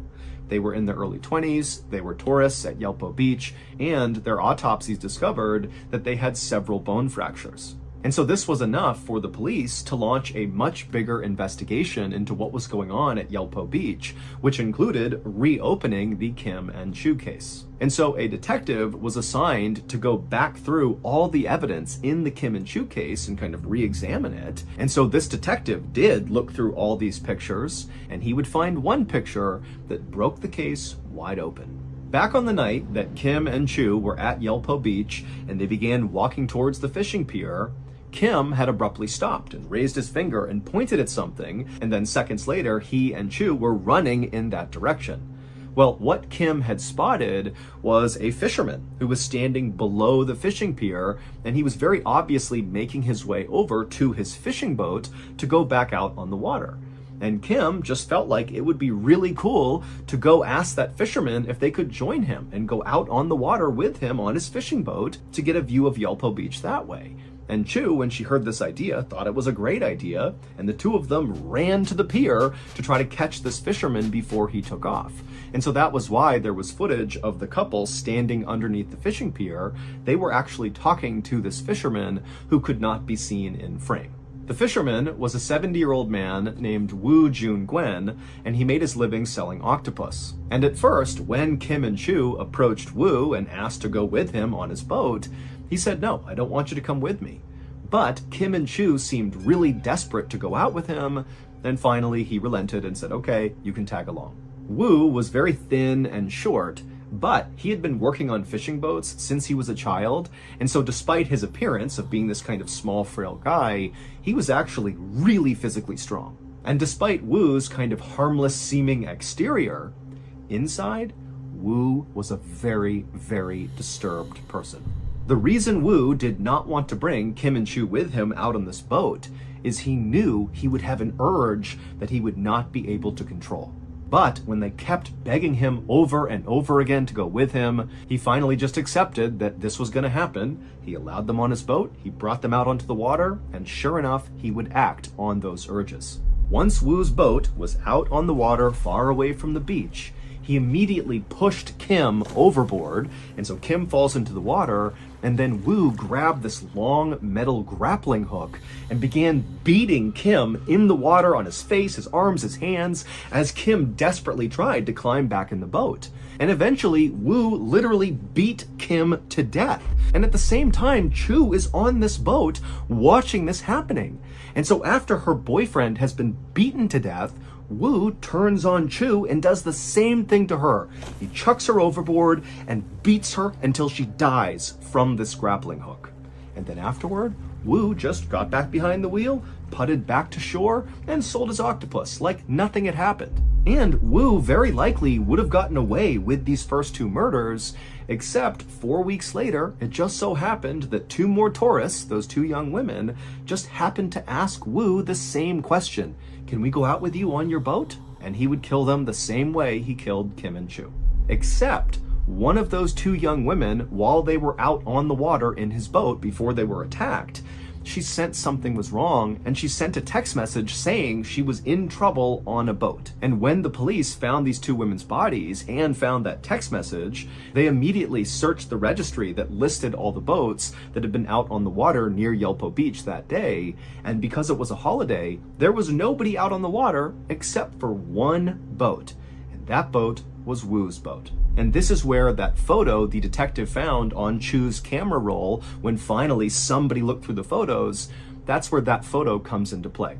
The last picture that Chu took is of Wu. Wu is right in front of her. He's piloting the boat out into the open ocean, and Chu just took a picture of him, not knowing what was actually happening, that this guy was driving her out to her death. Ultimately, Wu would be convicted of the murders, even though he didn't really offer up any clear explanation as to why he killed these people. He just kind of acted on these urges, so to speak, and he would be sentenced to death, and he would become the oldest death row inmate in South Korea.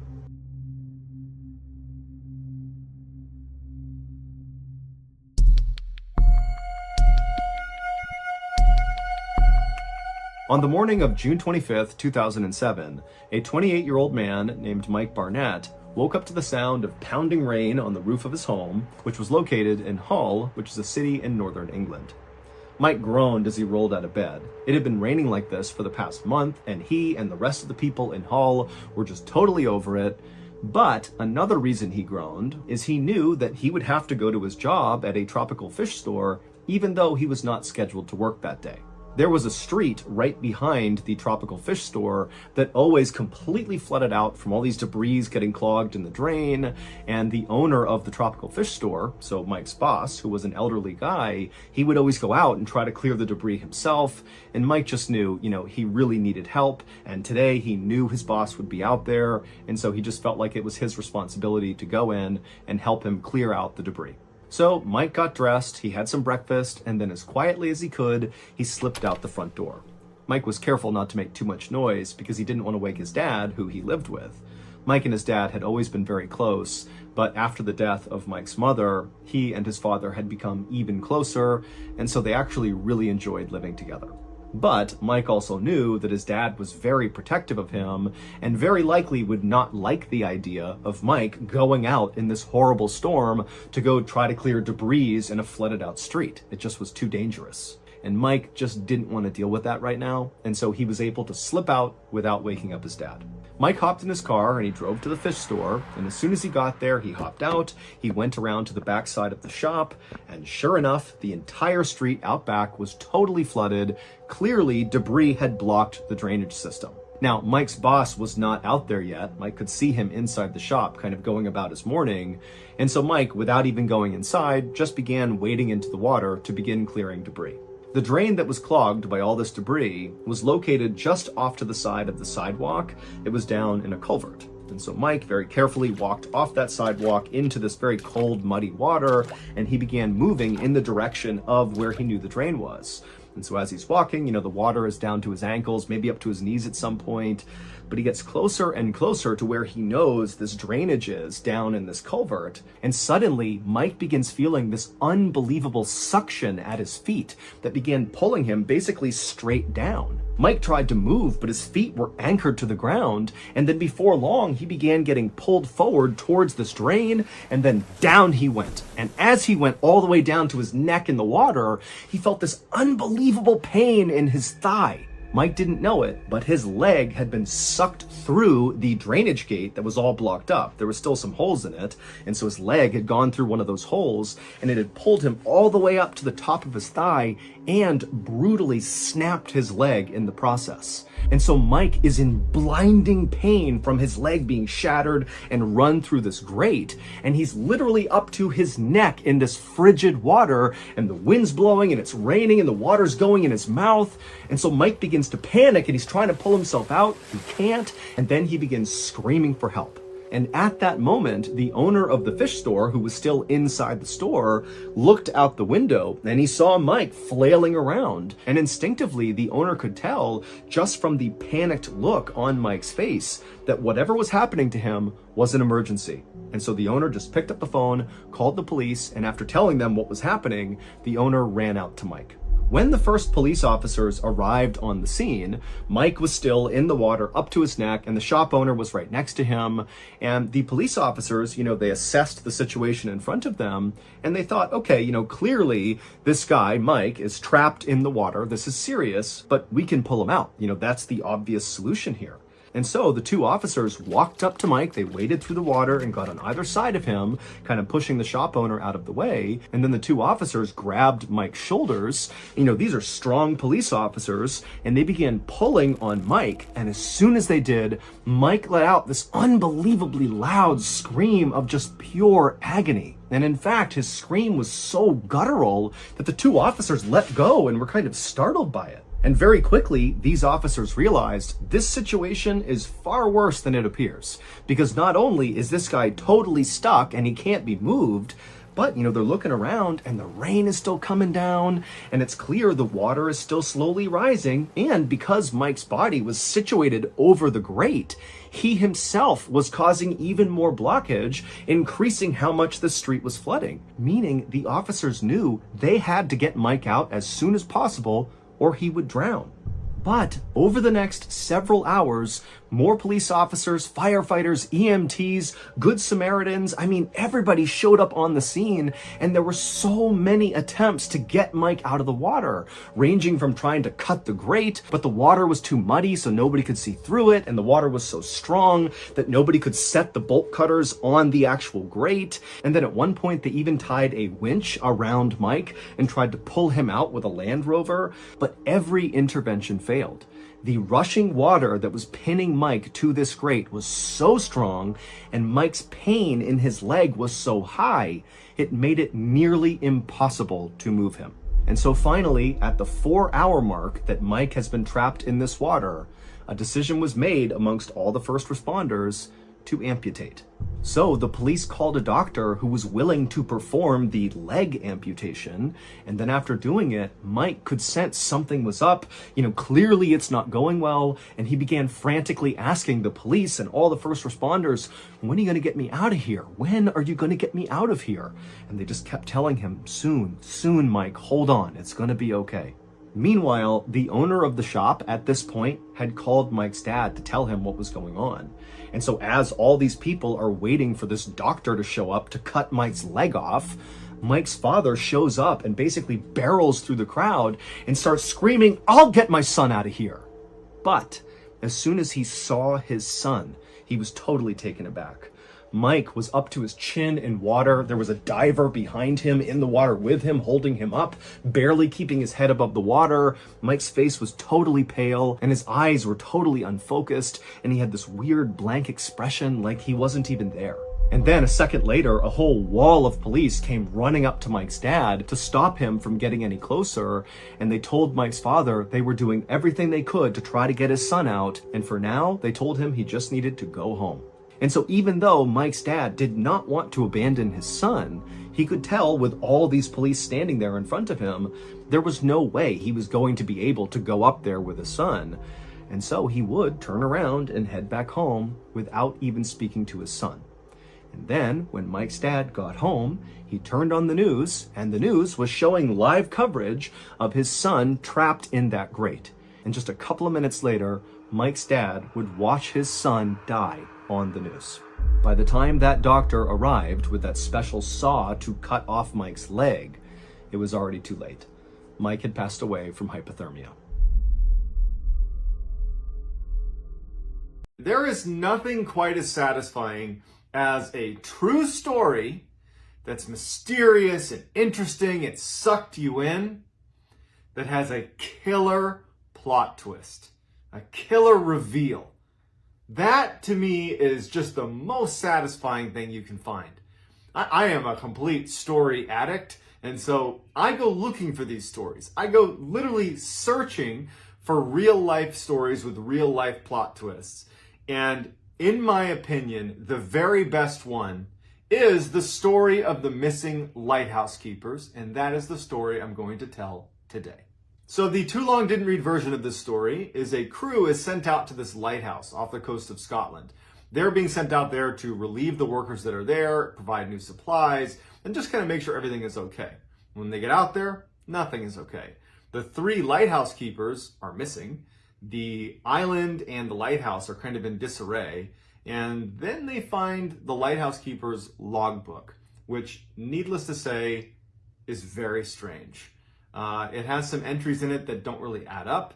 And then when you combine those entries with what some people had to say on the mainland that were watching the island, it really doesn't add up. So it creates this really epic plot twist. It's absolutely worth watching to the end, I promise. So let's get there. Off the coast of northwestern Scotland lies a stretch of 7 small islands. It's called the Flannan Isles. One of those isles is called Eilean Moor. And on Eilean Moor is a lighthouse, and that's where our story is going to be centered. But before we get into the story, Eilean Moor has some odd history to it. It's long been regarded as a place that's paranormal. In fact, on the island, basically the only people that inhabit it are the lighthouse keepers. Usually there's 3 or 4 of them, and sheep. And so sheep herders often go out to that island, and they're the ones that report hearing strange sounds and just feeling like they're being watched. It's a creepy place. And in fact, anybody that visits the island that isn't a sheep herder or a lighthouse keeper, even if they've never heard of the history of Eilean Moor, oftentimes report a very odd sense of being watched, of just not feeling right on that island. And so Eilean Moor really had developed a reputation as being a pretty creepy place. So in addition to just the strange aura around the island that basically anyone who went there reported, anybody that went to the Church of St. Flannan is its name, they reported feeling like they were being drawn to pray, that there was this overwhelming sense that you should be praying as soon as you walk into the church. And in fact, the draw was so strong, like getting on your knees and praying, that they developed this strange ritual that when you got to the island, it was customary that before you went in, you immediately dropped to your knees and crawled around the church on your knees before making your way inside and continuing to pray. So just a strange place with strange rituals. That's the scene that is set for this true life, very strange mystery. In December of 1900, a steamboat was passing by the Flannan Isles, and as they rounded their way past Eilean Moor, they noticed that the light was out. The lighthouse was not operational. And so when that steamboat finally got to port 3 days later, they told authorities that, hey, Eilean Moor is not operational. You should go check on them.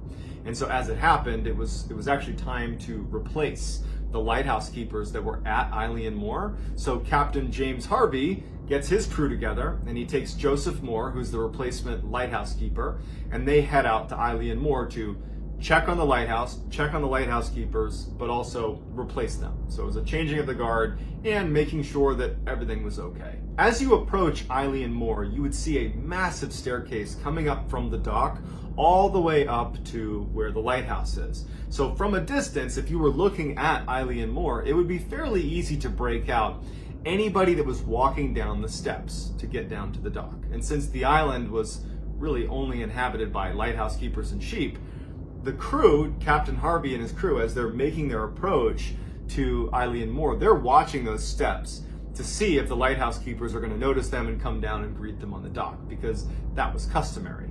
You always are at the dock ready to assist the crew as they come into Eilean Moor. That was just the way it was done. And so as they're making their approach, they're watching these steps, looking for signs that the keepers are coming down, because on some level, the crew that's going out to replace them, on the back of their head, they're a little bit nervous that something's wrong. I mean, they know that the lighthouse was not operational, and that's part of the reason they're going out. So they're kind of like actively watching those steps. They're looking for signs that they're coming down to the dock. And as they get closer and closer, they don't see anybody come down the steps. They don't see anyone on the dock. And even worse, no preparations were made for the next crew to come into the dock. That was something that all lighthouse keepers did. They kept that dock, up to code so that if any time someone came in, they could properly dock and make their way up. So no preparations are made. No one is coming down to greet them. So the omen is pretty bad. And so Captain Harvey and his crew, they dock on the dock, and the captain and his crew say, hey, to Joseph Moore, you go up and just do a cursory examination of the island. Make sure these guys are okay. We'll stay down here for a minute. You go check. So Joseph Moore gets out, and he starts walking up this massive set of stairs where he can't see the lighthouse. He can only see the steps. It's pretty steep. And later he would say that he had this deep sense of just foreboding, like something bad is about to happen. He felt very stressed out as he's walking up these stairs. And as he makes his way up, he finally kind of crests to where he can actually start to break out the top of the island, where you can see the lighthouse and you can see, where they were staying. And the first thing he notices is the steel railings that line this massive staircase up to the island near the lighthouse itself. The steel railings had been bent over. Like, imagine if it was made out of tinfoil. They had been folded onto themselves. Like, pretty significant damage to, steel railings. And so he makes note of that. And he also notices that this big boulder that just, I don't think it was decorative, it just was on the island, and so they built around it. There's this huge boulder that just was right in front of the lighthouse, and it had been that way for, years and years. It had moved significantly, and you could actually see a trail underneath the boulder where it had rolled across the grass. So Joseph Moore, the replacement lighthouse keeper, is thinking to himself, my God, this is straight out of the storm of the century. Like, clearly the worst storm ever has hit this island. No wonder their lighthouse was non-operational, because they were hit with like the worst storm ever. And so that's his initial assessment. He goes up to the door. The door is unlocked, but shut, and he opens it up. First thing he does is he yells for the lighthouse keepers that are supposed to be there. They don't call back. There's apparently no one in the lighthouse. Before he even starts moving through the lighthouse, he looks on his right and he sees all the hooks where they would have kept their clothes. And one hook still is holding an oilskin jacket. And anytime you would leave the lighthouse, especially if you were leaving the island for some reason, there is no reason in the world you would not be wearing that jacket. So it's another kind of bad sign. It means that if they're not here, if the three lighthouse keepers are not inside of this lighthouse, why aren't all three oilskins gone with them? It's another sign that something terrible has happened. He looks into the kitchen, and on the kitchen table is plates of meat. There is, pickles that have just been pulled out of a jar, and a couple of the chairs have been upturned. And he also noticed that the mechanical clocks had stopped. And so he's thinking to himself, okay, something happened where they left in a hurry, because they toppled over chairs, they left food on the table, someone forgot their jacket. He continues moving through the lighthouse, and he gets to their bedrooms, and all of their beds are unmade. Again, it was kind of customary that you would never leave the lighthouse unmade. You would make your bed because someone else could be coming in to relieve you. And so it was yet another sign to Joseph Moore that something had happened suddenly that caused the lighthouse keepers to abandon the lighthouse. Combining that with the massive damage from the storm, he's starting to think, something happened, this horrible storm is coming through. Like, maybe it got really bad really quickly and they didn't have time to make proper preparations. They didn't have time to do the things that were customary. They just had to kind of boogie out of there. So Joseph Moore returns to Captain Harvey and says, this is what I saw. And so Captain Harvey and the crew go back up and they kind of see it for themselves. And Captain Harvey ends up sending a telegram back to the mainland explaining that there has been a horrible tragedy here. A dreadful accident has happened at the Flannans. The three keepers, Ducat, Marshall, and the Occasional, have disappeared from the island. The clocks were stopped and other signs indicated that the accident must have happened about a week ago. Poor fellows. They must have been blown over the cliffs or drowned trying to secure a crane or something like that. After Captain Harvey sends this telegram, he and Joseph Moore and the rest of the crew continue to kind of search the island and do some investigating. And they discover the logbook that the three lighthouse keepers had been keeping. And so all of the entries are pretty standard. It was, common practice that you would mark down what happened that day, what ships you saw, just kind of basic log keeping of the lighthouse. But they start getting really interesting on December 12th. On December 12th, the leader of the three lighthouse keepers noted that severe winds, the likes of which he had never seen before, he's been doing this for decades, are passing through the island. And he's acting pretty worried about whether or not the lighthouse will be able to withstand this storm. He also noted that the other two lighthouse keepers were not doing well. He said one of them had been basically just praying nonstop. The other had been doing a bit of crying. Now, the man he's describing that is crying over the intensity of the storm was known on the mainland as one of the toughest, saltiest men on the planet. who had weathered dozens of hurricanes out on islands all by himself. And so for him to be crying over the severity of the storm just shows you how severe the storm really was.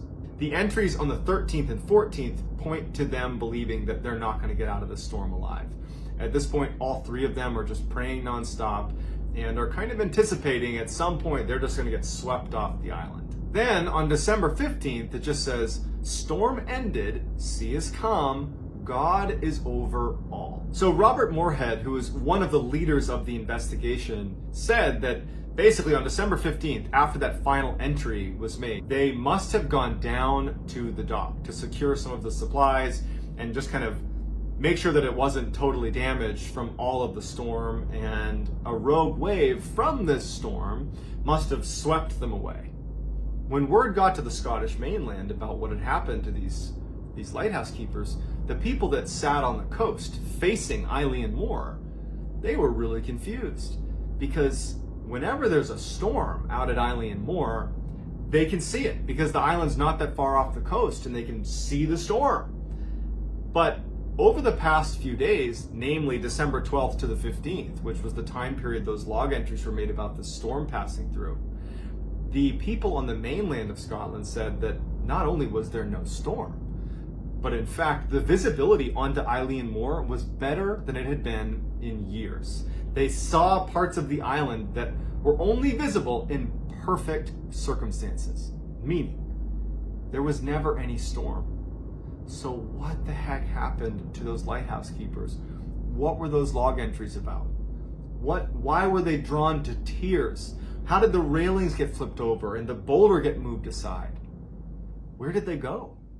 In the years following their disappearance, other keepers were sent out to man that lighthouse, and all of them reported hearing someone yelling the names of the three lighthouse keepers that went missing.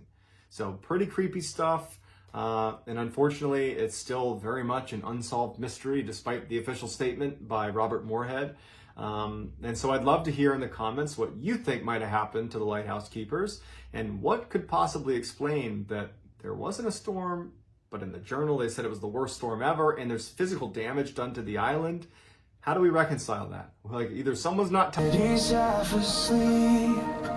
I'm already drifting with another crowded street. Coffee's gone cold on the 18th floor.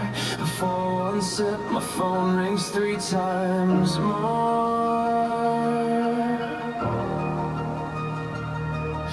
My calendar stretches like an endless rail. Every empty space has quietly felt. Some days I forget there's a sky outside. Couldn't tell you if it rained or sunlight survives.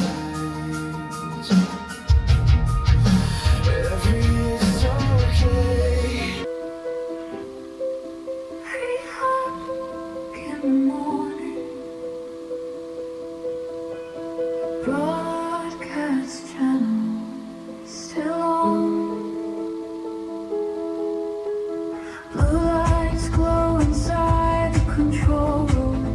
Data streams run quietly by. The city sleeps inside of motion.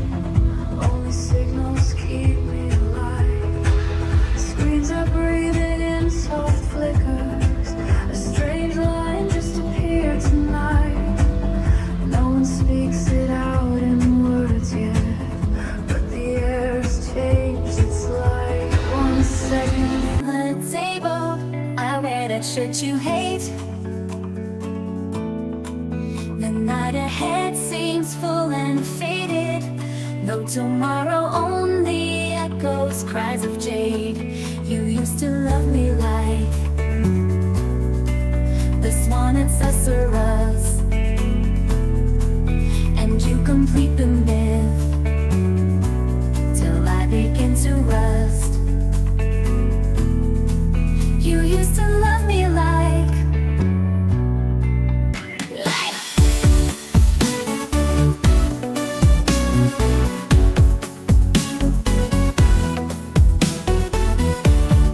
telling the truth or something just doesn't add up.